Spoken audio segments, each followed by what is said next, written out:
ലുഹർ വാങ്ങ് കൊടുത്ത ഉടനെ ഉമ്മ അന്നേരം പറഞ്ഞു വെച്ചുകൊണ്ട് എല്ലാം പള്ളിയിൽ പോകുന്നില്ലെന്ന് വെച്ചപ്പോൾ ഞാൻ അന്നേരം തന്നെ പറഞ്ഞു ഓ പള്ളിയിലൊക്കെ പോകുന്നതെന്ന്. അങ്ങനെ വണ്ടി എടുത്തിട്ട് നേരെ നമ്മളെ അടുത്തൊക്കെ പോകുന്നത് തിക്കോടി പള്ളിയിലൊക്കെ കേട്ടോ പോകുന്നത്. പോയ അവിടെ നമ്മൾ ആരെയാണ് കാണുന്നത് വെച്ചുകൊണ്ട് അരീക്കലിനെ കണ്ട്. അരീക്കൽ ഇങ്ങനെ ഒതു കൊടുക്കുന്ന കണ്ടതിന് ശേഷം ഞാൻ അവിടെ നിന്ന് കാലും കൈ പോരേന്ന് ഒതു കൊടുത്ത് വന്നതിനെ കൊണ്ടാണ് ഞാൻ ഇവിടുന്ന് കാല് കേട്ടോ.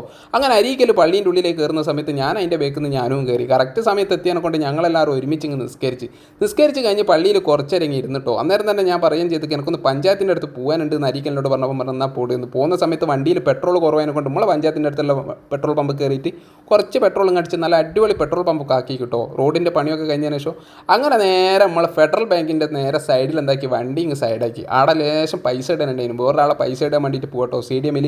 അങ്ങനെ ഉള്ളിൽ കയറി വെക്കുന്നവരെ എൻ്റെ മക്കളെ ഇതെന്താ ചെയ്യേണ്ടതെന്ന് ഒന്നും അറിയില്ല. ATM അതിലും ഇട്ട വടൻ എന്തൊക്കെയോ അങ്ങ് ചോദിക്കുകയൊക്കെ ചെയ്ത് അതൊക്കെ കറക്റ്റായിട്ട് കൊടുക്കുകയൊക്കെ ചെയ്ത് അതിൻ്റെ വായിങ് തുറന്നതിന് ശേഷം അതിൽ കുറച്ച് പൈസ ഇട്ട് കൊടുത്ത് ഇട്ട് കഴിഞ്ഞാൽ ഉടനെ ATM കിട്ടി പോരേ പോയിട്ട് ഇങ്ങനെ കുത്തിരിക്കുന്ന സമയത്തുണ്ട് ഇങ്ങനെ ഇരിക്കുക ഇവിടെ നിന്ന് നോക്കുന്ന സമയത്തുണ്ട് പെങ്ങളും മക്കളൊക്കെ ഇങ്ങനെ വരുന്നു. നോമ്പെറുക്കാൻ വന്നാന്ന് പറഞ്ഞിട്ട് ഒരു ഭയങ്കര ഹാപ്പി കിട്ടും. അതിലും വലിയ ഹാപ്പിയില്ല ഞാൻ. എന്താണെന്ന് വെച്ചുകൊണ്ട് നോമ്പെറുക്കാൻ ആദ്യമായിട്ട് വീട്ടിൽ ആൾക്കാർ വരുന്നത്. അങ്ങനെ എല്ലാം കൂടി നമ്മൾ നോമ്പറൊക്കെ കഴിഞ്ഞ് അടിപൊളിയായിട്ട് പള്ളിയിലേക്ക് പോകുന്നത്. അപ്പോൾ നമ്മളെ ചാനൽ ഇഷ്ടമായിട്ടുണ്ടെങ്കിൽ നിങ്ങൾ ഫോളോ ചെയ്യും.